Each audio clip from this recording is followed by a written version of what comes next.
بسم اللہ الرحمن الرحیم۔ السلام علیکم ورحمۃ اللہ۔ آپ حضرات نے اس چیز کو اپنے کانوں سے خود سنا ہوگا کہ لوگ جب کسی پریشانی میں گرفتار ہو جایا کرتے ہیں، کسی مصیبت میں پھنس جایا کرتے ہیں، یا بار بار ان لوگوں کو مصیبتوں کا سامنا کرنا پڑتا ہے، بار بار وہ لوگ مصیبتوں میں گرفتار ہو جایا کرتے ہیں، پھنس جایا کرتے ہیں، تو اپنی زبان پر یہ کلمات لانا شروع کر دیتے ہیں۔ پتہ نہیں اللہ تعالی ہم سے کیوں ناراض ہے، ہم پر رحمت ہی نہیں دکھا رہا ہے، ہم پر رحم ہی نہیں فرما رہا ہے۔ آخر وجہ کیا ہے، آخر معاملہ کیا ہے کہ کچھ پتہ نہیں چل رہا ہے۔ اللہ تعالی ہم سے کیوں ناراض ہو گیا ہے، کیوں غصہ ہو گیا ہے، اور اس بات کا نتیجہ نکالے بغیر اللہ تعالیٰ پر طرح طرح کے اعتراضات کرنا شروع کر دیتے ہیں کہ پتہ نہیں ہم سے ایسی کون سی غلطی ہو گئی ہے جو رب قدیر ہماری بات کو سن نہیں رہا ہے، ہم پر رحم نہیں دکھا رہا ہے۔ تو میں آپ کو لے کر چلتا ہوں، حضرت داؤد طائی رحمۃ اللہ تعالی علیہ کے شہر کی بات ہے کہ ان کے شہر میں ایک عورت بیوہ کیا ہوئی کہ اس پر مصیبتوں کے پہاڑ ٹوٹ پڑے۔ بچوں کے ساتھ اور کل جمع پونجی بس 3 درہم باقی رہ گئی تھی۔ حالات سے مقابلہ کرنے کی ٹھانی اور جا کر بازار سے ان 3 درہم کا اون خرید لائی۔ کچھ چیزیں بنا کر فروخت کرنے لگی، کچھ چیزیں بیچنے لگی، تو 5 درہم کا اس نے سامان خریدا، اور جب وہ 3 درہم کا سامان لانے کے بعد میں تو وہ 3 درہم کا سامان تیار کر لیا، تو ان کو 5 درہم میں بیچ دیا، یعنی اس کو 5 درہم ان چیزوں سے وصول ہو گئے۔ 2 درہم کھانے پینے میں خرچ کر دیے اور 3 درہم کا پھر سے اون خرید کر لے آئی۔ اس طرح کچھ دن گزارا چلتا رہا، گزر بسر ہوتا رہا۔ ایک دن بازار سے کھانے پینے اور اون لے کر گھر میں لوٹی، اور اون کو بچوں کے پاس رکھ دیا اور بچوں کو کھانا دینے لگی۔ ایک پرندہ آیا کہیں سے اڑتا ہوا، اور وہ اون لے کر اڑ جایا کرتا ہے، اور جیسے پرندہ اون لے کر اڑ جایا کرتا ہے، اب عورت کے لیے اپنی کل کائنات کا یوں پلٹ جانا سوہانے روح تھا، یعنی مشکل کی گھڑی کا سامنا تھا۔ مستقبل کی ہولناکیوں سے خوفزدہ اور غم میں اور غصے سے پاگل ہو کر رہ گئی۔ دوسرے دن سیدھا جناب داؤد طائی رحمۃ اللہ تعالی علیہ کے گھر میں گئی اور ان کو اپنا قصہ سنایا۔ قصہ سنانے کے بعد میں ایک سوال پوچھا،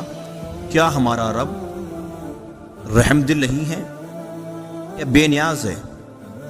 جناب داؤد طائی رحمۃ اللہ تعالی علیہ عورت کی درد بھری داستان سن کر، عورت کی درد بھری کہانی سن کر پریشانی کے عالم میں ابھی تسلی ہی دے رہے تھے کہ اتنے میں دروازے پر 10 لوگ آ گئے۔ انہوں نے دروازے پر دستک دی، جا کر دیکھا تو 10 اجنبی لوگ دروازے کے باہر کھڑے ہوئے۔ ان سے آنے کا مقصد پوچھا، ماجرا پوچھا، تو انہوں نے جواب دیا کہ ہم سمندر میں سفر کر رہے تھے، ہماری کشتی میں ایک سوراخ ہو گیا، ایک چھید ہو گیا، پانی اس تیزی سے اس کشتی کے اندر بھر گیا کہ ہمیں ہماری موت صاف نظر آ رہی تھی۔ مصیبت کی اس گھڑی میں ہم میں سے ہر ایک انسان نے یہ وعدہ کیا، یہ عہد کیا گیا کہ اللہ تعالی ہماری جان بچا دے تو ہم میں سے ہر ایک آدمی 1000 درہم صدقہ دے گا۔ اتنا ہونے کے بعد میں ابھی دعا مکمل نہیں ہوئی تھی، دعا پوری نہیں ہوئی تھی، ابھی یہ لوگ دعائی کر رہے تھے کہ ایک پرندے نے کہیں سے ہماری کشتی میں اون کا ایک گولا لا کر پھینک دیا۔ جیسے ہم نے فوراً سوراخ اس اون سے بند کر دیے، سوراخ میں اس کو پھنسا دیا، تو کشتی کو پانی سے خالی کیا۔ جب اس اون سے اس سوراخوں کو بند کر دیا اور ہر طرف سے سوراخ بند ہو گئے، پھر کشتی کو پانی سے خالی کرنے کے بعد میں اور سیدھے یہاں نزدیک ترین ساحل پر آ پہنچے، کیونکہ ہم یہاں کے لیے اجنبی تھے، ہم یہاں پر کسی کو نہیں جانتے اور پہچانتے تھے، اس لیے لوگوں سے کہا اور کسی سے پوچھا کوئی اس شہر میں معتبر ہے، جو شخص معتبر ہو ہمیں اس کا راستہ بتا دو، ہمیں اس کا پتہ بتا دو تاکہ ہم اس سے جا کے ملاقات کر سکیں۔ لوگوں سے پوچھنے کے بعد میں انہوں نے ہمیں سیدھا آپ کے پاس بھیج دیا یہ لیجئے 10,000 درہم، اور ہماری طرف سے جو اس کا حق رکھتا ہو مستحقین کو ڈھونڈ کر ضرورت مند کو تلاش کر کر دے دیجئے گا۔ داؤد طائی رحمۃ اللہ تعالی علیہ اللہ رب العزت کی اس حکمت پر حیران و پریشان ہوتے ہوئے 10,000 درہم لے کر سیدھا اندر اس عورت کے پاس گئے، سارے پیسے اس عورت کو دے دیے اور کہا اب میں تم سے ایک سوال کرنا چاہتا ہوں، تم سے ایک سوال پوچھنا چاہتا ہوں، کیا تیرا رب رحم دل ہے یا بے نیاز؟ بیوہ عورت داؤد طائی رحمۃ اللہ تعالی علیہ کے چہرے کو تکتی رہ گئی، اس کی آنکھوں سے اشک جاری ہو گئے، آنسوؤں کا سیلاب اس کی آنکھوں سے جاری ہو گیا، گویا اس کے جسم کا ہر حصہ، ہر بال اللہ تبارک و تعالیٰ کے شکر میں ڈوبا جا رہا تھا۔ اللہ کی تدبیریں ہماری سوچ سے کہیں زیادہ بہتر ہیں۔ اللہ کا شکر ادا کریں اور اس کی ذات پر مکمل بھروسہ رکھیں، وہ کسی کو بھی تنہا نہیں چھوڑتا۔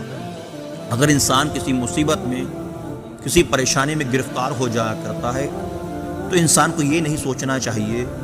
رب قدیر کی بارگاہ پر یہ اعتراض نہیں کرنا چاہیے کہ اللہ تبارک و تعالی ہم پر رحم دل نہیں، یہ بے نیاز ہو گیا ہے۔ ارے میرا مولا تو وہ ہے جو بندے کو 70 ماؤں سے زیادہ پیار فرمانے والا ہے، 70 ماؤں سے زیادہ محبت کرنے والا ہے، اور وہ خود فرما رہا ہے لا تقنطوا من رحمت اللہ، میری رحمت سے نا امید مایوس مت ہو۔ تو بندے کو چاہیے اللہ تبارک و تعالیٰ کی ذات پر مکمل طور سے بھروسہ رکھے اور یقین رکھے کہ اس کا رب اس کو تنہا نہیں چھوڑ سکتا۔